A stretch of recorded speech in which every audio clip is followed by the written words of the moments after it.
Donc, je vous invite à tourner dans Ésaïe chapitre 9, les versets 1 à 7.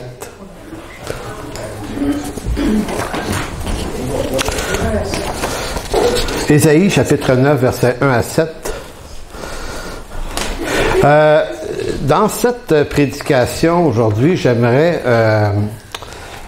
essayer de voir trois choses. D'abord, on va parler, on va faire l'histoire de Noël, parce que vous savez, ça représente un dilemme pour beaucoup de croyants.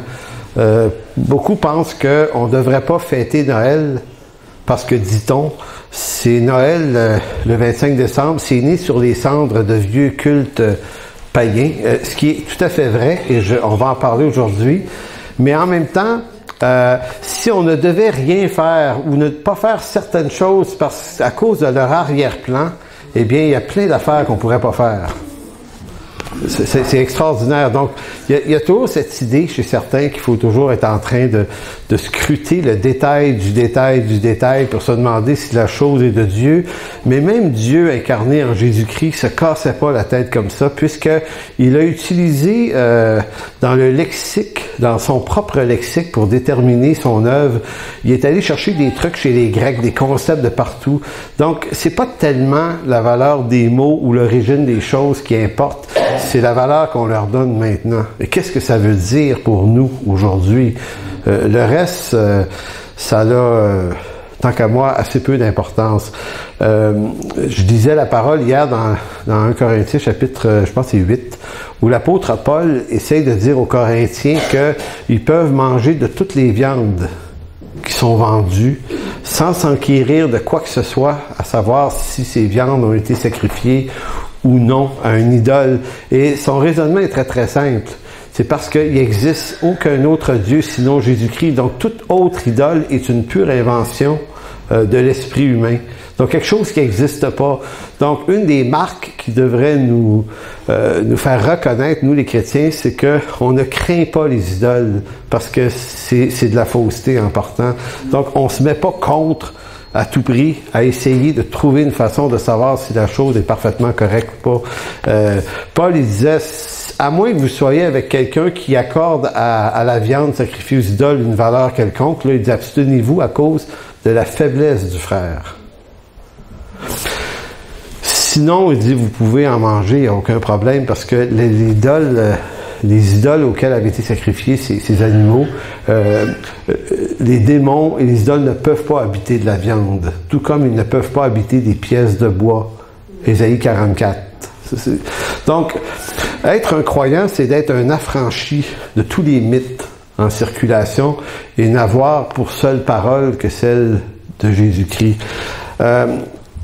Regardez bien, aujourd'hui, la thématique du message tourne autour de la lumière.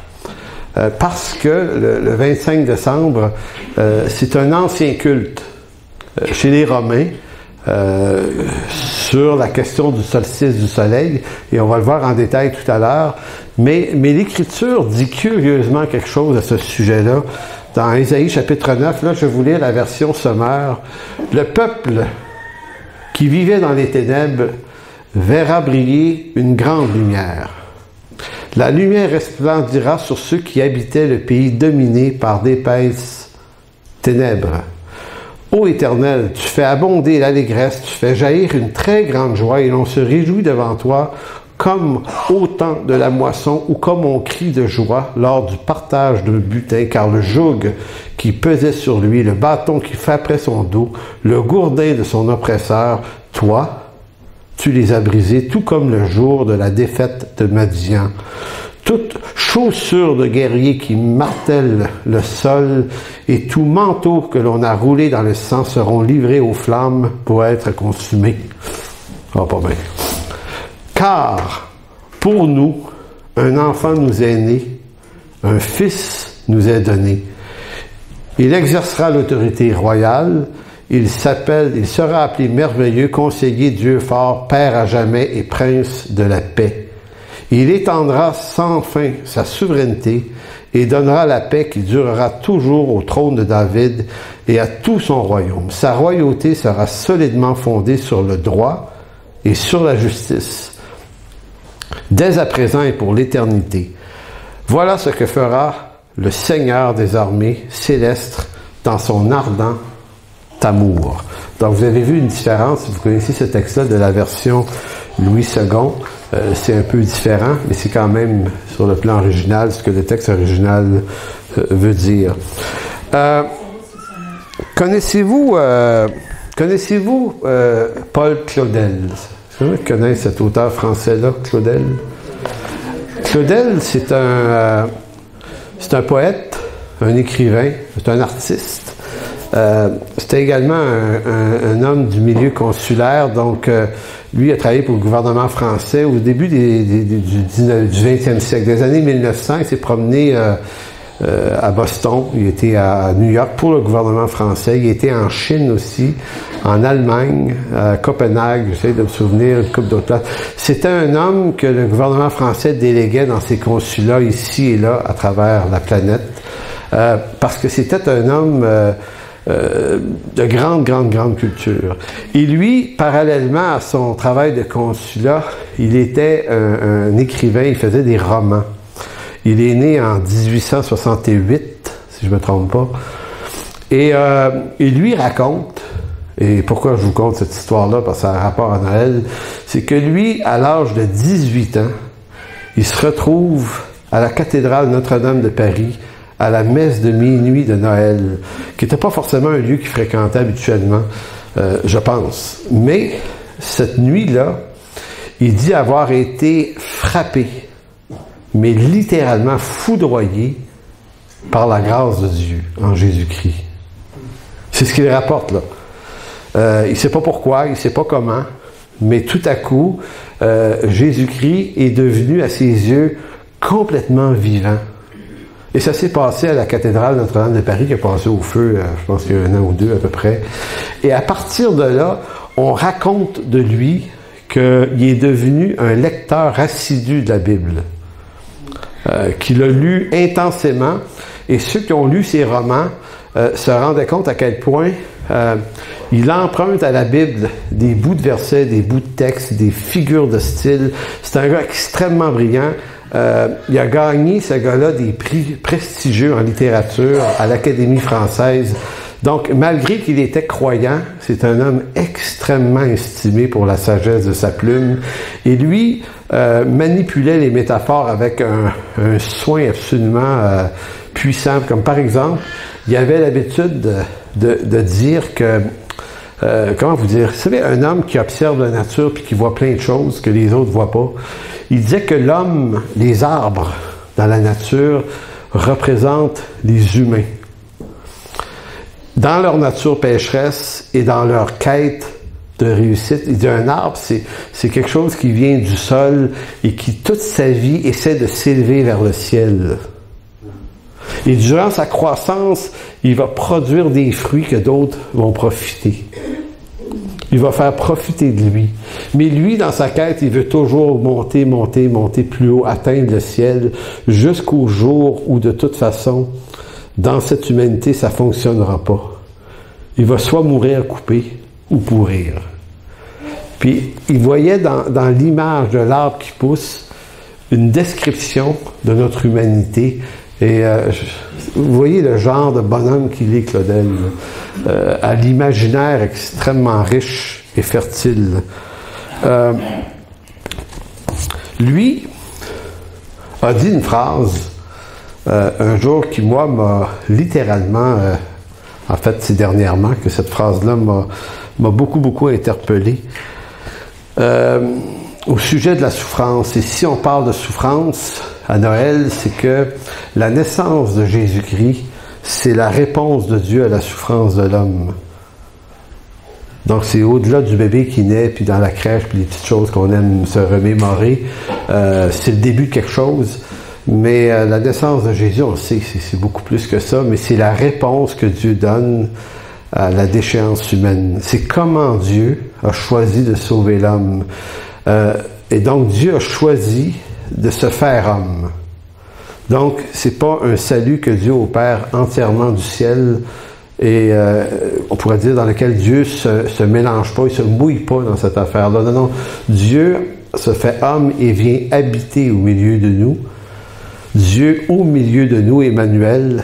Et ce que ça signifie, ça, et c'est la phrase de Claudel qui va dire, Dieu n'est pas venu supprimer la souffrance, il n'est pas même venu l'expliquer, mais il est venu la remplir de sa présence. Ça, c'est la plus belle phrase que j'ai lue cette année, tous livres confondus, et je lis beaucoup. Je la relis. Dieu n'est pas venu supprimer la souffrance, il n'est pas même venu l'expliquer, mais il est venu la remplir de sa présence. Amen. Et c'est ça Noël. Le Dieu qui s'incarne et qui vient l'habiter, cette souffrance, dans son corps, à la croix. Il vient la prendre, il vient l'habiter. Ça la supprime pas, ça l'explique pas. Ce qu'on pourrait retirer de la sagesse qu'il y a derrière cette phrase-là, c'est que la souffrance fait partie inhérente de la vie des humains. Prier pour ne pas souffrir, c'est une utopie.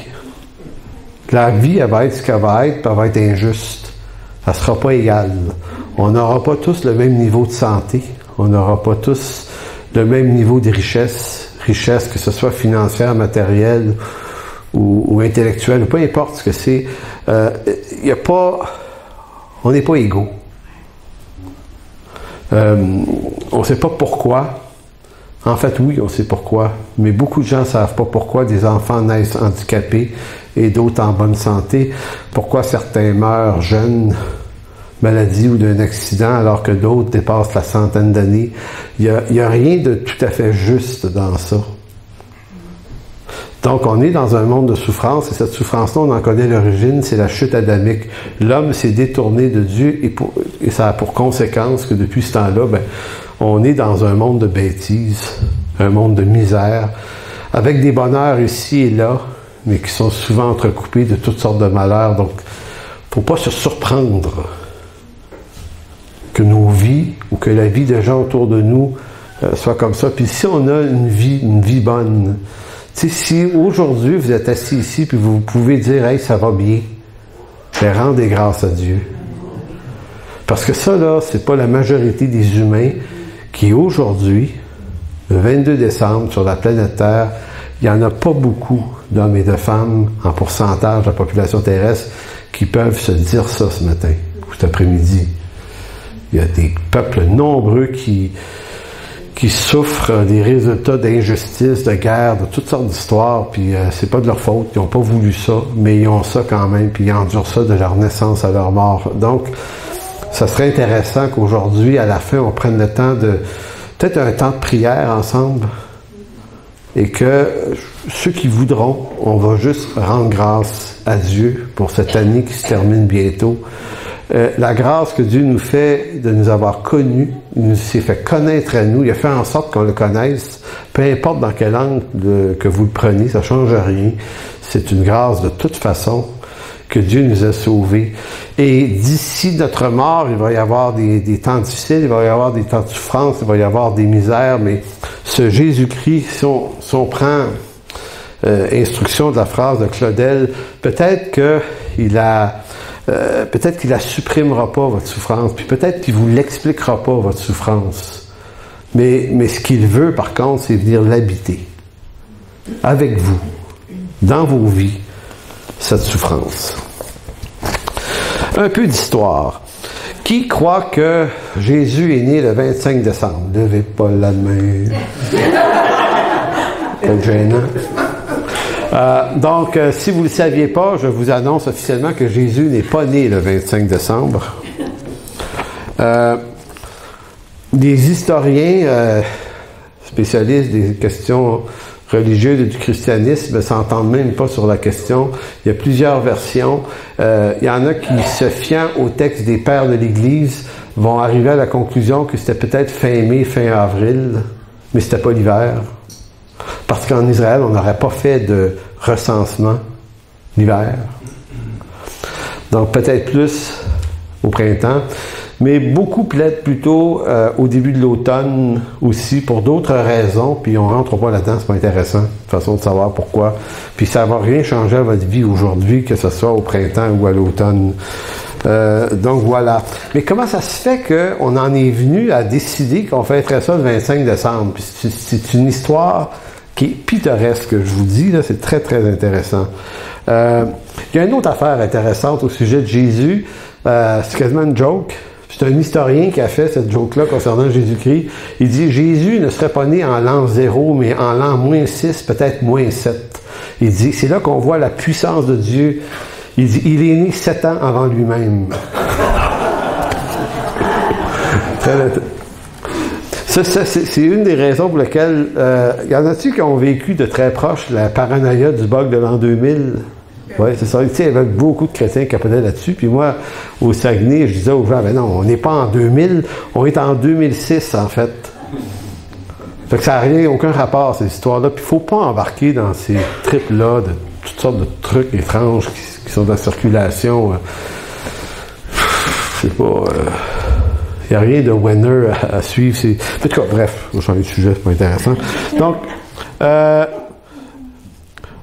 en l'an 274 après Jésus-Christ, retenez bien les années, là, parce que c'est du petit détail d'histoire. En 274 après Jésus-Christ, on est encore dans l'Empire romain.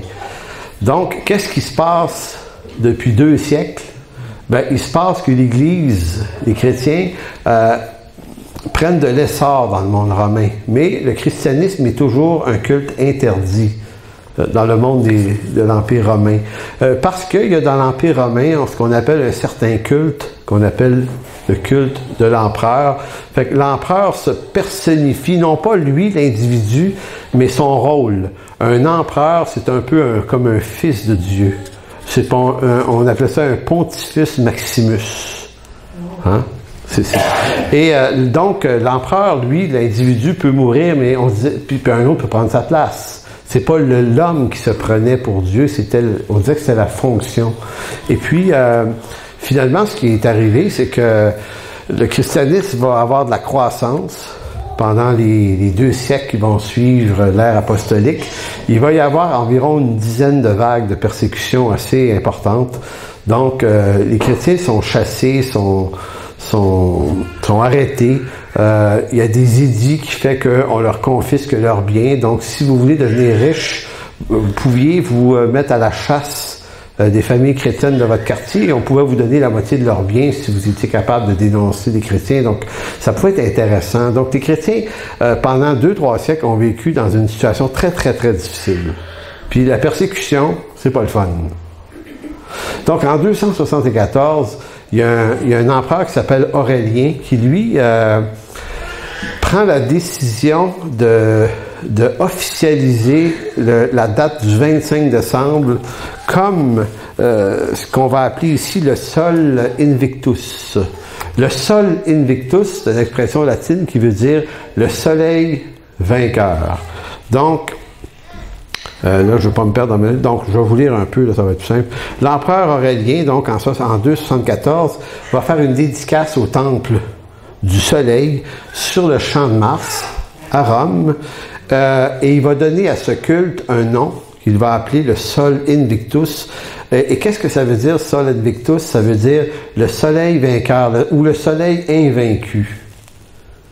Le choix de la date du 25 décembre pour célébrer cette fête du Sol Invictus vient pour eux, les Romains, de la connaissance qu'ils ont du solstice d'hiver, qui à peu près au 25 décembre voit les jours s'allonger de 2 minutes par jour. Donc, Sol Invictus, soleil vainqueur ou soleil invaincu, veut dire que les ténèbres de l'automne qui gagnaient sur le temps, il faisait de moins en moins clair longtemps. À partir du 25 décembre, ça s'inversait et là, le soleil regagnait 2 minutes par jour. Et le Sol Invictus, c'était une façon de dire le soleil n'a pas été vaincu par les ténèbres. Donc, on avait installé cette fête-là. On disait le 25 décembre. En fait, c'est probablement plutôt le 21. C'est pour ça que nous, l'hiver commence le 21 décembre. Et le Sol Invictus, c'est-à-dire le moment précis de l'année où le soleil arrête de perdre du temps dans la journée et commence à en regagner, ça s'est passé dans la nuit du 21 au 22. Donc, ce matin, à 5h19, exactement, on a vécu le Soleil Invictus. À chaque année, ça varie, mais c'était entre... Donc, on est dans la victoire du Soleil depuis, ma foi, 5h19. C'est même pas une joke, hein? C'est pas... Hein? Ben, c'est pour ça qu'on est de bonne humeur, hein? Maintenant, les Romains avaient pas ces précisions astronomiques dans leur temps, mais ils pouvaient remarquer néanmoins quand même. Ils pouvaient remarquer très très bien que à peu près entre le 20 et le 25 décembre, il y avait un inversement des ténèbres vers la lumière. Donc, ce nouveau culte de l'empereur Aurélien reprend, lui en 274, lui c'est un païen, là, on comprend ça. Lui, il veut reprendre certains aspects des mythologies, et regardez bien les mythologies que lui a insérées dans la fête du Sol Invictus. Il voulait reprendre le dieu grec Apollon. Maintenant, le dieu grec Apollon était le dieu de quoi, selon vous? De la lumière et des arts. De la lumière. Je veux juste tout brancher ça sur le texte. Souvenez-vous que j'ai pas lu Ésaïe 9 pour rien. Une grande lumière est venue, nous dit Ésaïe.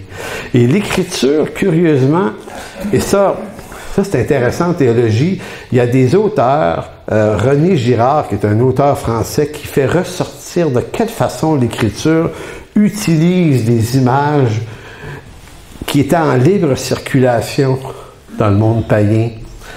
Les cultes de lumière et de trucs comme ça étaient très connus dans le monde païen, et quand Dieu vient, il utilise leur expression « une grande lumière est venue ». Vous voyez l'idée? Je vous disais tout à l'heure que Dieu a pas peur de se coincer avec des expressions de païens. Ça ne le dérange pas du tout parce qu'il est le Seigneur de toutes choses. Donc quand Dieu parle à des païens, il leur parle pour se faire comprendre d'eux. Donc, le premier dieu qu'on fêtait le 25 décembre, c'était Apollon, le dieu du soleil. Et le deuxième, c'était le culte de Mitra. Quel était le culte de Mitra? On vient pogner Guy.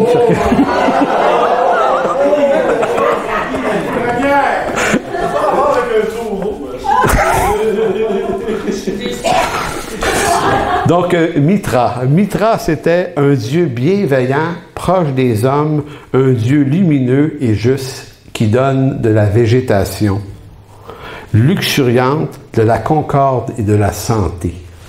Donc, c'est un dieu qui était vu comme un dieu bienfaisant, mais surtout aussi relié au monde de la lumière. Donc, ces dieux-là étaient célébrés le 25. Mais pourquoi on le célébrait le 25? Parce que dans les différents cultes païens, on avait remarqué les solstices d'hiver. Donc, on avait établi des dieux à l'effigie de ces valeurs-là de lumière à ce moment-là de l'année. Pour se dire, c'est parfait. Et lui, Aurélien, a décidé de réunir, si on veut, quelques-uns de ces mythes-là, de ces cultes-là, et de créer avec ça la fête du Sol Invictus. Et on dit que c'est un culte qui connaissait une énorme popularité, notamment dans les armées romaines. L'empereur va lui assurer une place officielle à Rome en proclamant le soleil invaincu qui devient pour lui le patron principal de l'empire des Romains. Et il décide que la date officielle de cette célébration, c'est le 25 décembre. Et il appelle cette journée-là le jour de la naissance du soleil ou de la lumière. Le jour de la naissance du soleil ou de la lumière. Donc, je ne sais pas si vous me voyez venir, mais comprenez-vous pourquoi les chrétiens, qui eux autres, sont pas capables de savoir à quelle date est né Jésus, se sont dit, on ne sait pas quand est-ce qu'il est né, Mais on va de plus en plus s'intéresser à cette date-là aussi, parce que ça fit avec la pensée des païens. Ils vont dire, nous, là, l'apôtre Jean nous dit qu'il est la lumière du monde. Donc, les chrétiens, il y en a qui vont trouver que c'est une mauvaise idée, puis il y en a qui vont dire, non, non, c'était une sage idée. De l'ère des apôtres, jusqu'à l'an 325 après Jésus-Christ. Donc, vous vous souvenez, 374, c'est Aurélien qui est...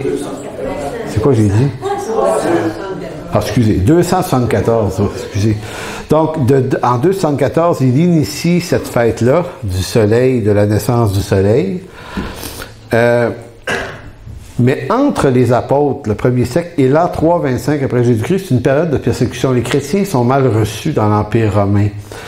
Il se passe en 311-312 une conversion qu'on n'est pas sûr si c'est une vraie conversion, c'est Constantin. Qui est Constantin? C'est un général romain. Vous ne pensiez pas assister à un cours d'histoire aujourd'hui, hein? C'est très intéressant, je vous le dis. Donc, Constantin, c'est un général romain qui a des conquêtes, puis il y avait à Rome une espèce de paranoïa, parce que, vous savez, vous avez toujours un empereur à Rome qui est très puissant, puis qui, en vieillissant, devient paresseux, il bouffe, fait des orgies, puis à un moment donné, ils deviennent un peu stupides. Certains d'entre eux, pas tous. Il y a eu des gars extrêmement brillants. Et là, eux autres, ils ont des généraux et des armées qui combattent pour élargir l'Empire, si on veut. Mais à un moment donné, le problème, c'est qu'un général peut avoir beaucoup de succès. Puis quand un général a des succès au loin, il grossit son armée, parce que les Romains fonctionnaient comme ça. Ils combattent un peuple, puis ils ramassent ses meilleurs combattants, puis ils les rentrent dans l'armée romaine avec des droits de citoyenneté romaine très intéressants. Fait qu'à un moment donné, un général peut être parti avec une petite armée, puis revenir 10 ans plus tard avec une gigantesque armée. Et que pense l'empereur à Rome quand il voit ces gars-là revenir? Pardon? Coup d'État. Beaucoup de dirigeants, donc d'empereurs romains, se faisaient assassiner par l'armée qui revenait, parce que le général romain lui commence à s'enfler en disant, finalement, c'est moi qui ai grandi dans... peut-être à mon tour là, de devenir empereur. Donc, quand Constantin revient des Gaules, on va essayer de l'empêcher de revenir, mais il revient quand même, et il prétend, lui, qu'à un certain endroit, pas loin de Rome, à Milvius, sur un pont, où il était pour avoir une guerre, lui, dit-il avoir eu une apparition, un signe de croix dans le ciel qui lui disait... Par ce signe, tu vaincras. Par ce signe, merci. Par ce signe, tu vaincras. Et là, on dit que Constantin se serait converti au christianisme. Il a effectivement vaincu. Il est rentré à Rome. Il est devenu l'empereur. On ne sait pas tout ce qu'il y a de vrai historiquement là-dedans, parce que Constantin a néanmoins, dans les années 312, 313, je suis plus sûr, émis un édit à Milan, comme quoi on devait arrêter de persécuter les chrétiens. Ça, c'est arrivé pour de vrai. Donc, à partir de ce moment-là, le christianisme cesse d'être persécuté et reçoit un statut un peu plus libre dans l'Empire romain. Donc, est-ce qu'il s'est vraiment converti, ou certains vont dire c'est juste un gars très brillant qui a compris qu'il y avait tellement de chrétiens dans l'Empire que maintenant, un peu comme M. Trump, tu t'arranges pour faire quelques prières publiques quelquefois en disant tu vas avoir leur adhésion. On va voir de l'eau là-dessus. Hein?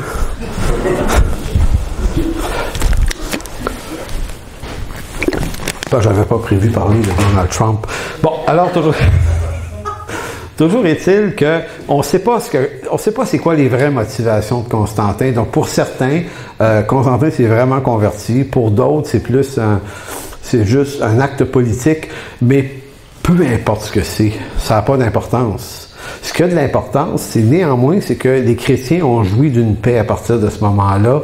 Certains vont dire que ça a été un enrichissement pour l'Église.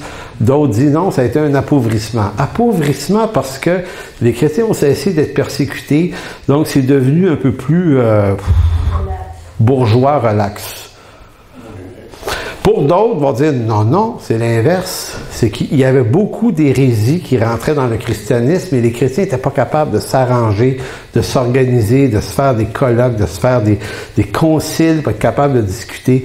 Donc, l'édit de Milan de Constantin a permis d'organiser des conciles. Donc, le premier a eu lieu en 325 après Jésus-Christ à Nicée-Constantinople. Et là, on a commencé à réunir les évêques de l'Ouest, donc tous ceux de l'Angleterre, de la France, de l'Allemagne, de l'Espagne, de l'Italie, de tout ça, et tous ceux de l'Orient, Constantinople, de l'autre côté, qui étaient en Israël, en Turquie, partout. Le christianisme avait gagné toute cette partie-là du monde aussi. On a commencé à se réunir ensemble pour se comprendre, et c'est là qu'on était capable d'établir des doctrines très importantes, la divinité du Christ qui était remis en question par un certain Arius et d'autres. On était capable de confirmer la divinité du Saint-Esprit à travers ces conciles-là et également établir le dogme de la Trinité. On y arrivait mal avant parce qu'on était sous la persécution, donc c'était difficile. Donc, c'est pour ça qu'on va dire, est-ce que c'est une bonne chose que Constantin se soit converti, qu'il ait libéré le christianisme, ou est-ce une mauvaise chose? Ben, il y a autant de raisons de dire l'un que l'autre. Mais moi, je m'en remets à la souveraineté de Dieu. Dieu sait ce qu'il faisait parce que en 325, on établit le fameux credo de Nicée, qui est un credo, ma foi, encore extrêmement utile, même pour nous, les chrétiens évangéliques aujourd'hui. Cela dit, on est en 325. En 330, 5 ans plus tard, c'est là que certains chrétiens, on remarque, commencent à fêter, à célébrer la naissance de Jésus, et ils décident que ça va se faire le 25 décembre. Et c'est là qu'on voit que, connaissant pas la date de la naissance du Christ, ils se disent, nos familles, nos proches, le 25 décembre, fêtent des trucs païens reliés à la lumière, au Dieu de la lumière, toutes sortes de trucs comme ça. Donc, eux, ils se sont dit, nous, on va utiliser le même jour, mais on va célébrer la naissance de la lumière du monde. Il s'appelle Jésus. Et pour eux, c'était un moyen d'évangélisation. C'était littéralement un moyen de remplacer une fête païenne qu'ils souhaitaient voir disparaître. Et plutôt que d'imposer sa disparition par la force des ordres et des édits impériaux, ils se sont dit, nous, on va le faire à travers une festivité. Et on va... Donc, ces croyants-là ne disaient pas que Jésus était né le 25 décembre. Ils décidaient de fêter la naissance de Jésus le 25 décembre. Je ne sais pas si vous comprenez, la nuance est quand même assez importante. Ils n'étaient pas naïfs, c'est pas des imbéciles. Donc, en 330, la fête de Noël devient le 25 décembre, le Sol Invictus. Et pour les chrétiens, ils disaient, ben oui, c'est la victoire de la lumière.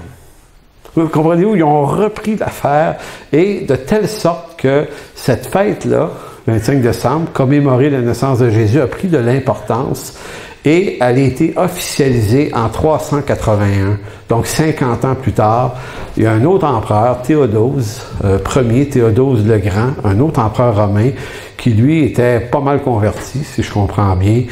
Lui a officialisé que le 25 décembre était la commémoration de la fête de Jésus. Et Noël, qui veut dire nativité, si tu veux. Ben, c'est compliqué. Il y a Nathalie qui peut dériver du vieux occitan qui a rapport avec la nativité. En latin, il y a natus aussi, il y avait ça. Il y avait natus, il y avait des mots comme ça. Donc, vous voyez que c'est comme ça que Noël, merci Guy, c'est comme ça que Noël est devenu l'avènement où on commémore la fête de Jésus depuis tout ce temps-là. Donc, c'est comme ça que ça s'est produit. Donc, c'est très, très intéressant. Je vous fais tourner dans l'évangile de Jean au chapitre 1. Il y a une historienne qui fait le commentaire suivant. Elle va dire, en invitant les fidèles à fêter la naissance du Christ au moment des cultes de la lumière et du soleil le 25 décembre, l'Église de Rome instaure une continuité entre les rites païens et les fêtes païennes et espère ainsi supplanter peu à peu les cultes païens du soleil et de la lumière au profit du culte de Jésus, la lumière du monde. Donc, je trouve que sa phrase résume ce qui était vraiment l'intention de ces gens-là. Dans Jean chapitre 1, vous avez un texte fameux, verset 9. En parlant de Jésus, et c'est pour ça que c'est intéressant de voir le lexique utilisé par des fois Jésus et des fois les apôtres aussi. En parlant de Jésus, il va dire « Cette lumière était la véritable lumière qui, en venant dans le monde, éclaire tout homme. Elle était dans le monde et le monde a été fait par elle et le monde ne l'a point connue. Elle est venue chez les siens et les siens ne l'ont point reçue. Mais à tous ceux qui l'ont reçue, à ceux qui croient en son nom, elle a donné le pouvoir de devenir enfants de Dieu, lesquels sont nés non du sang, ni de la volonté de la chair, ni de la volonté de l'homme, mais de Dieu. Très intéressant parce que ça dit beaucoup de choses. Ça nous parle de la personne de Jésus qui est lumière du monde et ça nous dit également comment on vient à lui. Comment tout ça s'opère par la volonté du Père qui n'est pas notre volonté. Tout ça, ça s'est passé dans vos vies, dans la mienne et dans la vie de millions d'autres personnes. Que si vous êtes né de nouveau, c'est pas de la volonté du sang, ni de la volonté de la chair, ni de votre volonté d'homme, mais de la volonté de Dieu. Donc c'est Dieu qui nous appelle à lui. Le dernier point que je vais aborder dans cette prédication, qui m'apparaît extrêmement importante, quand on parle de Jésus, quand on parle de Noël, j'ai toujours l'impression, moi, que ce que le christianisme est devenu à travers les âges, puis pas juste aujourd'hui, là, à travers, juste par exemple, là, dans les années, l'an 1000, l'an 1100, l'an 1200, il y a beaucoup d'affaires qui se sont passées. Le problème de l'Église que Jésus a implanté, c'est qu'elle a tendance à devenir tout autre chose que la chose qu'elle devait être. Nous, on fait de ça des énormes institutions, des trucs de bourgeois, des trucs énormes, alors que quand on observe l'Écriture dans le détail, et le détail, on ne peut pas le voir aujourd'hui, évidemment, mais l'intention de Dieu, en fait, je dirais, une des principales intentions de Dieu, parce que son intention en s'incarnant, c'est d'être le sauveur du genre humain. Évidemment, c'est l'intention principale. Mais à cette intention principale-là s'ajoute une nuance et un souci qui est partagé dans l'Ancien Testament. Pour ça, je vais vous demander de tourner dans Luc chapitre 4. Luc chapitre 4, versets 16 à 21 est un texte qui, si on veut, c'est un texte que Jésus s'applique à lui-même, mais qui est un élément prophétique de l'Ancien Testament, notamment d'Ésaïe 61. En Ésaïe 61, le prophète annonce que le Messie, celui qui va s'appeler le oint de l'Éternel, parce qu'il y a juste un oint d'Éternel, il s'appelle Jésus, il n'y en a pas d'autre. Ce oint-là va venir accomplir quelque chose de très, très précis. Et je veux que vous compreniez à travers la lecture de ça, c'est que celui qui est le plus grand de tout l'univers et l'homme le plus grand né de femme dans l'histoire humaine s'appelle Jésus-Christ. Il n'y a pas d'être humain, parce que quand on parle de Jésus-Christ, on sait qu'il est 100% Dieu, mais il s'est fait 100% homme. Donc, Jésus pleinement 100% homme est l'homme né de femme le plus important de l'histoire de l'humanité. Et remarquez que celui qui est le plus élevé en dignité est celui qui s'est intéressé le plus à ce qu'il y avait de plus bas en dignité. Il faut juste se rendre compte que Jésus n'a pas couru après les prestiges, après les succès, après les institutions. Il n'a pas cherché à avoir une reconnaissance de la part des rois, ni des princes, ni des grands dirigeants politiques. Il va être indiscutablement attiré continuellement vers ce qu'il y a de plus faible. C'est pour ça que c'est juste intéressant de voir l'extrême dimension entre ce que tu as de plus fort et de plus riche qui s'intéresse à ce qu'il y a de plus pauvre et ce qu'il y a de plus fragile dans cette humanité. Mais cette idée-là qui se remarque dans les évangiles, parce que vous voyez Jésus en chemin, c'est le nom de notre Église, qui en chemin rencontre en gros des estropiés, des aveugles, des lépreux, femmes adultères, des Samaritains à l'appui de Jacob. Jésus est continuellement sa vie s'inscrit dans un rapport avec ce qu'il y a de plus faible. C'est vraiment ce qu'il fait. Et dans Luc, chapitre 4, verset 16, il est écrit « Il se rendit à Nazareth, où il avait été élevé, et selon sa coutume, il entra dans la synagogue le jour du sabbat. » vous ferez remarquer qu'ils ne sont pas surpris de le voir arriver. Parce que c'était, il disait, selon sa coutume. Il entra dans la synagogue le jour du sabbat, il se leva pour faire la lecture. Et on lui remit le livre du prophète Ésaïe. La seule chose qu'on ne sait pas, est-ce que lui a demandé à avoir le rouleau du chapitre 61 du livre d'Ésaïe? Mais de la façon que c'est écrit, c'est que Dieu est souverain, hein? On lui remet ce rouleau. L'ayant déroulé, il trouva l'endroit où il était écrit « L'Esprit du Seigneur est sur moi parce qu'il m'a oint pour annoncer une bonne nouvelle aux pauvres.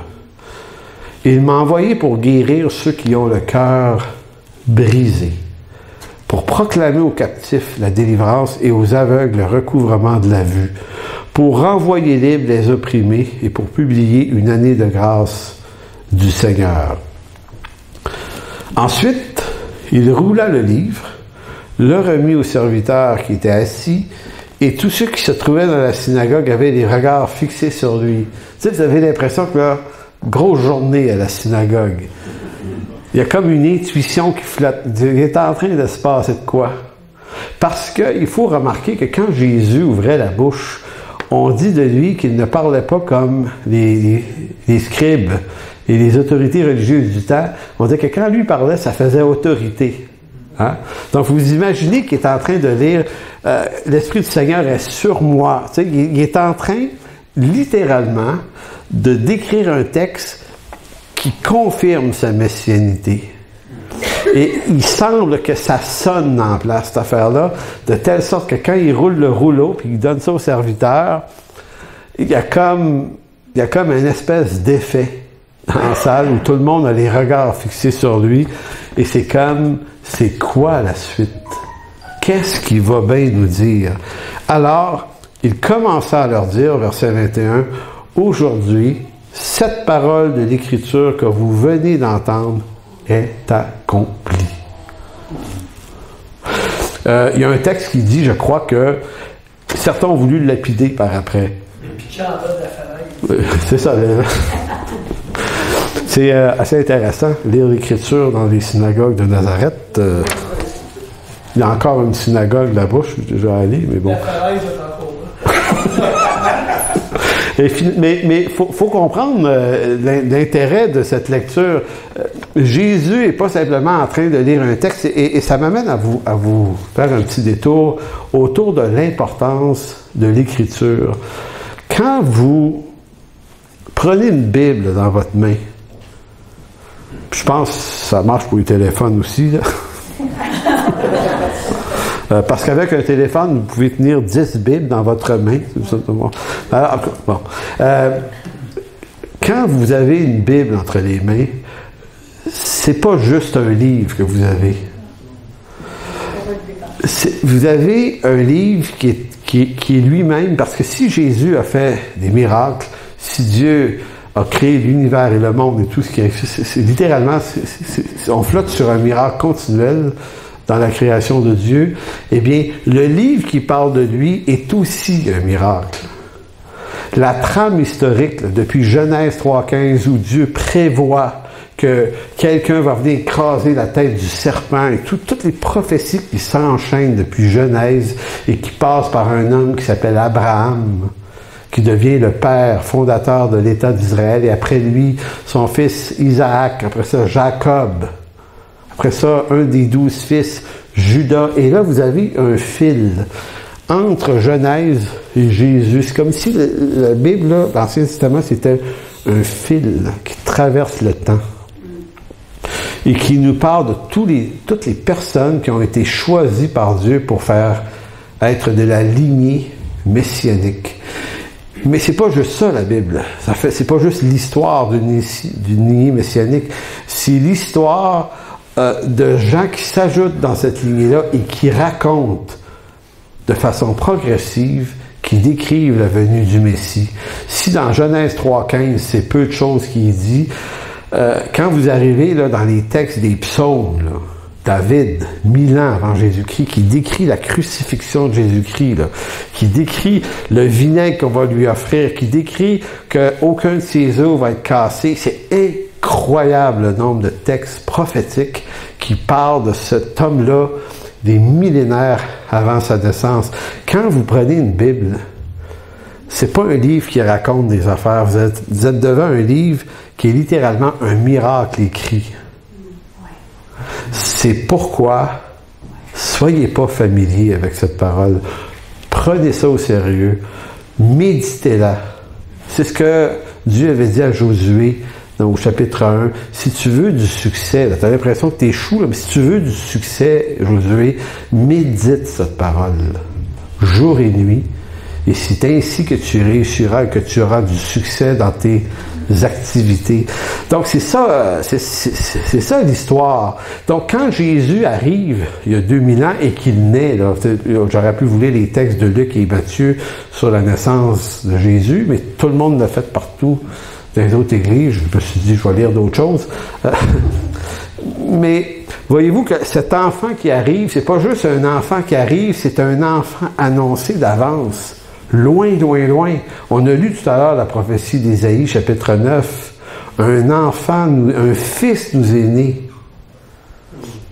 9 siècles avant Jésus-Christ. On commence à parler de ses caractéristiques, des noms qu'il va porter. Donc, c'est phénoménal, la Bible. C'est vraiment, vraiment, mais vraiment phénoménal. Donc, c'est pour ça que quand Jésus s'attribue la prophétie d'Ésaïe 61, c'est littéralement stupéfiant. Pas stupéfiant simplement parce qu'il est à Nazareth dans une synagogue en train de dire. N'importe qui pouvait dire n'importe quoi d'une synagogue, mais c'est pas tout le monde qui pouvait le dire, sortir de là, puis d'aller le faire. Parce que quand il est sorti de là, il est allé guérir des estropiés et des malheureux. Puis il est allé guérir des gens qui avaient le cœur brisé. Donc, lui accomplit le texte. Le texte est un accomplissement à sa personne, mais lui va aussi accomplir le texte de façon magistrale dans sa vie. Donc, il est le prince de paix et il est celui qui vient littéralement accomplir une grande œuvre. C'est pour ça que dans le psaume 34, que j'ai pas sous les yeux, il va dire « Quand le malheureux crie, l'Éternel entend, il les délivre de toute leur détresse. L'Éternel est près de ceux qui ont le cœur brisé. » Il sauve ceux qui ont le cœur, il sauve ceux qui sont abattus. Tu connais bien ton psaume 34. Donc, c'est une promesse extraordinaire et tout ça, c'est lié ensemble sur la description du Messie qui va venir. Je ne sais pas si vous vous souvenez de l'animateur Gilles Proulx qui avait une émission le midi. Moi, j'écoutais ça parce que c'est un peu comme écouter Ron Fournier le soir, tu sais. Il dit des affaires, mais tu rigoles en l'écoutant, fait que c'est très amusant. Et ça s'appelait comment, lui, son émission? Le journal. Hey, Carole, c'est très, très fort, Carole. Hein? Non, mais Gilles Proulx, à tous les ans, cet homme-là avait une dévotion pour Dieu que tu ne vois pas souvent dans les gars des médias. C'est que lui, à Pâques, il lisait les textes de la Passion biblique. Je ne sais pas si vous vous souvenez de ça. Il avait bâti une émission dans laquelle il lisait les textes bibliques, puis il parlait de la Passion, puis pour lui, c'était très important. Puis une année, il ne l'avait pas fait, puis il avait reçu des plaintes pour dire « Hey, tu l'as pas fait cette année », puis là, il avait dit de continuer à le faire. Et lui, à un moment donné, il l'explique, Gilles Proulx, là, il dit un jour, quelqu'un m'a demandé pourquoi je faisais cette lecture, pourquoi j'y tenais tant à cette lecture qui raconte la passion de Jésus-Christ. Et sa réponse est excellente. Il dit parce que il y a beaucoup d'hommes qui se sont prétendus quelque chose. Dieu ou quelque chose, un prophète, il dit Mohammed, tous les autres, mais il dit, il y en a un seul qui s'est annoncé d'avance, et c'est Jésus-Christ. Et c'est ce qui confère au christianisme une supériorité de valeur et de vérité sur toutes les autres croyances. Parce que c'est vraiment extraordinaire que Jésus se soit annoncé d'avance. Dernier texte, Matthieu chapitre 5. Matthieu chapitre 5, ce texte-là est fabuleux également parce que, encore ici, je vous disais qu'il y a une intention dans l'Ancien Testament qui est assez claire, qui est assez nette, que Dieu, la personne de Jésus, va venir pour s'occuper des pauvres et des misérables. Et c'est une intention. Dieu prend plaisir dans ça. Dans Matthieu 5, verset 3, Jésus va dire « Heureux les pauvres en esprit, car le royaume des cieux est à eux. Heureux les affligés, car ils seront consolés. Heureux les débonnaires, car ils hériteront la terre. Heureux ceux qui ont faim et qui ont soif de justice. » Pas de justice au sens de justification ici, de justice au sens de gens qui sont victimes d'injustice. Là. Donc, heureux ceux qui ont faim et soif de justice, car ils seront rassasiés. Heureux les miséricordieux, car ils obtiendront miséricorde. Heureux ceux qui ont le cœur pur, car ils verront Dieu. Heureux ceux qui procurent la paix, car ils seront appelés fils de Dieu. Ce texte-là, encore ici, nous montre une intention de Dieu, c'est de s'occuper des gens mal pris. Je termine sur un texte de l'apôtre Paul en Romains chapitre 12, verset 15. Paul redit ça également dans 1 Corinthiens aussi. L'apôtre Jacques le dit aussi, c'est que le cœur de Dieu, c'est qu'on s'occupe des veuves et des orphelins. Vraiment important. C'est pour ça que dans Romains chapitre 12, il va dire, Paul, « Réjouissez-vous avec ceux qui se réjouissent et pleurez avec ceux qui pleurent. » Et ça, c'est une chose qu'on veut, comme Église, apprendre à faire. Donc, on ne veut pas apprendre à devenir gros, puissant, influent. Ça nous intéresse vraiment pas beaucoup. Mais on veut apprendre d'abord à se réjouir avec chacun d'entre vous qui, au cours de l'année qui vient, allez vivre des choses réjouissantes. On aimerait les entendre et se réjouir avec vous. Plutôt que de vous dire, non, pas le temps d'entendre ça. Tu sais, on a fait un culte, c'est dur, c'est trop. Faut avoir le temps de se réjouir avec ceux qui, au milieu de nous, se réjouissent. Et avoir le temps de pleurer aussi avec ceux qui pleurent, d'être là aussi pour ça. C'est trop facile de se faire des spécialistes dans nos églises. C'est quelqu'un qui va pas bien, qui pleure. On dit, va voir lui, là. On veut pas trop l'entendre parler.